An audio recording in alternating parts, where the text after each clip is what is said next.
بسم اللہ الرحمن الرحیم۔ السلام علیکم جماعت نہم۔ جیسا کہ ہم نے پہلے لیکچر میں شفیق الرحمان کے حالات زندگی کے بارے میں پڑھا اور آپ کو بتایا کہ انہوں نے کیسے ہلکے پھلکے مزاح کے ساتھ جو ہے وہ جانوروں اور پرندوں کے بارے میں معاشرے میں جس طریقے سے وہ حرکت کرتے ہیں ان کی کردار کو، ان کی حرکات اور سکنات کا کیسے بغور مطالعہ کیا ہے۔ سب سے پہلے جو ہم نے پڑھا تھا وہ ہم نے پرندوں کے بارے میں پڑھا شروع کیا تھا، وہ ہمارا تھا کوا۔ کوے کے بعد پھر ہم نے بلبل اور بھینس کے بارے میں پڑھا، اور بھینس اور بلبل کے بارے میں پڑھنے کے بعد آج ہم اگلا ٹاپک جو ہم ریڈنگ کرنے کے لیے کریں گے وہ ہے الو۔ جیسے کہ بلبل کے بارے میں بھی انہوں نے بتایا تھا کہ شاعر کس طریقے سے اور سوچتے اور سمجھتے ہیں، بلبل کو اور طریقے سے دیکھتے ہیں نظریے سے۔ پھر بھینس کے بارے میں انہوں نے بتایا کہ بھینس کو ہم لوگ کس طریقے سے دیکھتے اور سوچتے اور سمجھتے ہیں کہ بھینس کس طریقے کی ہونی چاہیے۔ اسی طرح اب انہوں نے زیر غور رکھتے ہوئے الو کے بارے میں جو ہے وہ الو جو ہے وہ ہمارے معاشرے میں کس طریقے سے علامت کے طور پر کام کرتا ہے۔ ہم علامتی لحاظ سے دیکھا جائے تو الو جو ہے وہ ہمارے لیے کس طریقے سے مثال جو ہے وہ قائم کرتا ہے۔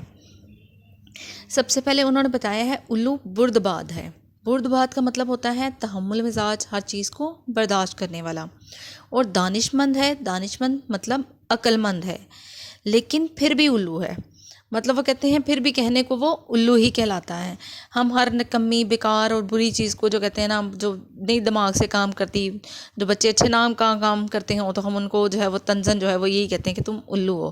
وہ کہتے ہیں اگر دیکھا جائے تو الو جو ہے وہ دیکھنے میں ایسا بالکل نہیں ہے، بلکہ الو ایک سمجھدار اور عقل مند اور برداشت کرنے والا جانور ہے۔ جبکہ ایسی خصوصیات والے جانوروں کو، ایسی چیزوں کو دیکھنے والے بچے کو یا کسی بھی بندے کو ہم الو نہیں کہہ سکتے، ٹھیک۔ انہوں نے یہاں پہ ہلکے پھلکے طنز و مزاح کے بارے میں بتاتے ہوئے کہا ہے کہ وہ کھنڈروں میں رہتا ہے۔ کھنڈر کہتے ہیں مطلب ایسی جگہ جہاں پہ کسی کا آنا جانا نہ ہو، غاروں میں، بیابان جگہ جو ہوتی ہے وہاں پہ۔ لیکن کھنڈر بننے کی وجوہات دوسری ہیں، مطلب کھنڈر کہتے ہیں کھنڈر بننے کی وجوہات دوسری ہیں کہ یہ ہے کہ کھنڈر جو وہاں پہ بنتے ہیں جہاں پہ لوگوں کا آنا جانا جو ہے وہ کم ہو جاتا ہے۔ الو کا ذکر پرانے بادشاہوں نے اپنے روز نامچوں میں کیا ہے۔ روز نامچوں کا مطلب ہے روز کا جو کھاتا ہوتا ہے اس کے بارے میں اکثر کیا ہے، لیکن اس سے الو کی پوزیشن بہتر نہیں ہوئی۔ وہ کہتے ہیں ان کے دیکھنے کے انداز میں الو جو ہے وہ بہت ہی عجیب غریب جانور ہے، اس کی پوزیشن مطلب اس کی جگہ جو ہے وہ بہتر نہیں ہوئی۔ الو کی 20 قسمیں بتائی گئی ہیں، میرے خیال میں 5-6 قسمیں کافی تھیں۔ ویسے تو بچوں کی عادتیں آپس میں اس قدر ملتی جلتی ہیں، ایک الو کو دیکھ لینا تمام الو کو دیکھ لینے کے مترادف ہے۔ مطلب مترادف کا مطلب ہوتا ہے سیم میننگ میں، ایک چیز کو دیکھ لیا تو اس کے برابر ہی آ گیا۔ الو کو وہی پسند کرتا ہے جو فطرت کا ضرورت سے زیادہ مداح ہو۔ مداح ہو مطلب تعریف کرنے والا ہو، اور فطرت کہتے ہیں قدرت کو۔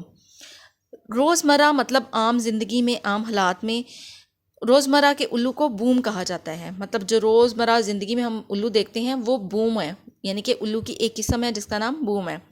اس سے بڑے کو چغت کہتے ہیں، مطلب جو اس سے بڑا ہوتا ہے، مطلب جو بوم ہے وہ بڑی قسم ہے، جو چغت ہے وہ الو کی چھوٹی قسم ہے۔ چغت سے بڑا الو بھی ابھی تک دریافت نہیں ہوا۔ وہ کہتے ہیں چغت الو جو ہے وہ سب سے چھوٹی قسم ہے، اس سے بڑی ابھی جو ہے وہ دریافت نہیں ہوئی، یا اس سے چھوٹی ہے وہ بوم ہے۔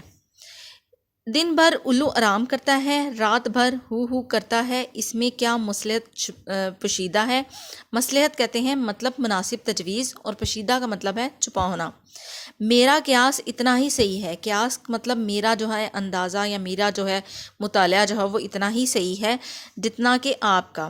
لوگوں کا خیال ہے کہ الو ہی تو ہو کا وظیفہ کرتے ہیں۔ اگر یہ سچ ہے تو ان کو خود پسندوں سے 1000 درجے بہتر ہے، جو ہر وقت میں ہی میں کا ورد کرتے ہیں۔ شوخ اور باتونی پرندوں میں الو کا مرتبہ بہت بلند ہے۔ مطلب جو شوخ مزید رنگوں والے ہوتے ہیں، اور باتونی مطلب جو باتیں کرنے والے ہیں، ان میں جو ہے وہ الو کا مرتبہ جو ہے وہ سب سے اونچا ہے۔ مقام، مرتبہ مین مقام، کیونکہ وہ چپ چاپ رہتا ہے اور غالباً حصے مزاح سے محروم ہے۔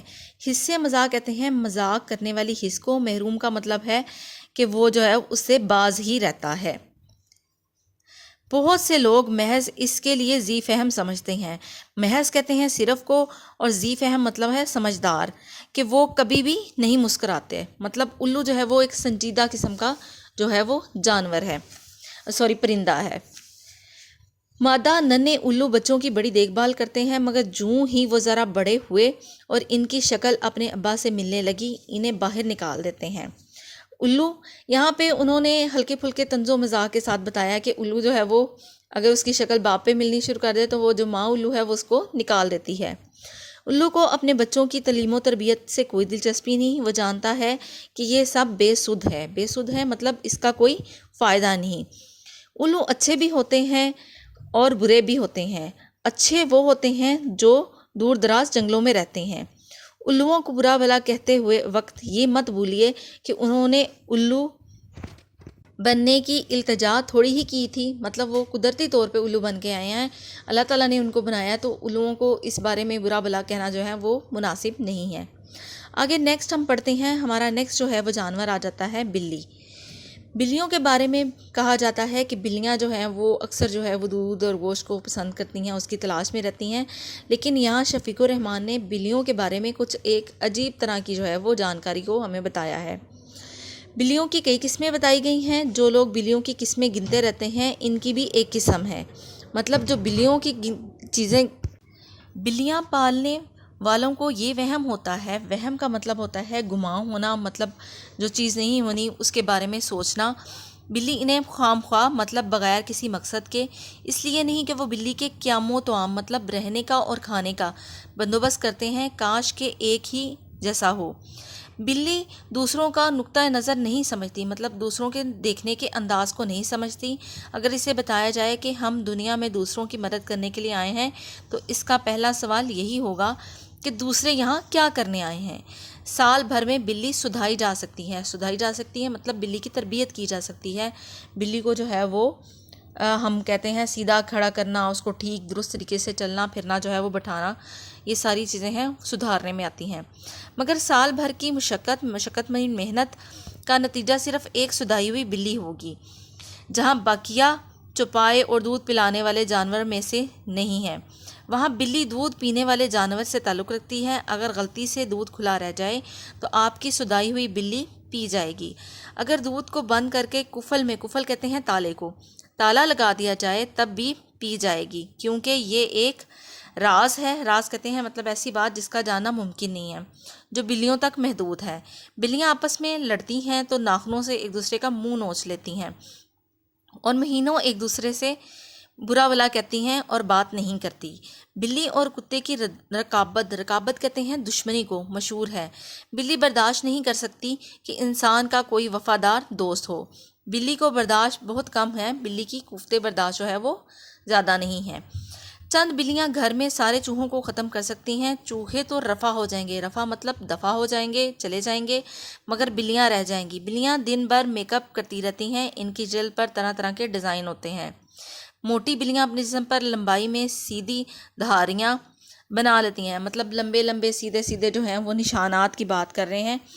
ان کا موٹاپا چھپ سکتا ہے اور چھریری کہتے ہیں مطلب پتلی کو، اور کیوٹ کا مطلب ہے خوبصورت کو، چھریری مطلب پتلی اور خوبصورت معلوم ہوں گی۔ بلیاں دوپہر کو سو جاتی ہیں، وہ رات تک انتظار نہیں کر سکتی۔ بعض اوقات بظاہر مطلب دیکھنے میں سوئی ہوئی بلی ادھر ادھر چپکے سے باہر نکل جاتی ہے، اس سے باز پرس کی جائے۔ باز پرس کا مطلب ہے پوچھ گچھ کرنا، اگر اس سے پوچھ گچھ کی جائے تو وہ خفا ہو جاتی ہے، خفا مین ناراض ہو جاتی ہے۔ بلی کی جگہ کوئی بھی ہو تو وہ خفا ہو جائے مطلب ناراض ہو جائے۔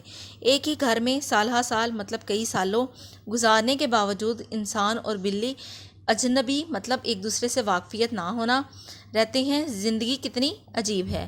یہ مصنف شفیق الرحمان کی مزید حماقتوں میں سے یہ ایک ٹاپک کو لیا گیا ہے جس میں پرندوں اور جانوروں کے بارے میں بتایا گیا ہے۔ انہی کے متعلقہ جو ہیں وہ سوالات آپ کی اسائنمنٹ میں دیے گئے ہیں، بیٹا آپ لوگوں نے اس کا باغور مطالعہ کرنا، سمجھنا اور اس کو حل کرنا ہے، اور اپنی ہینڈ رائٹنگ کا خاص طور پہ آپ لوگوں نے خیال رکھنا ہے۔ شکریہ۔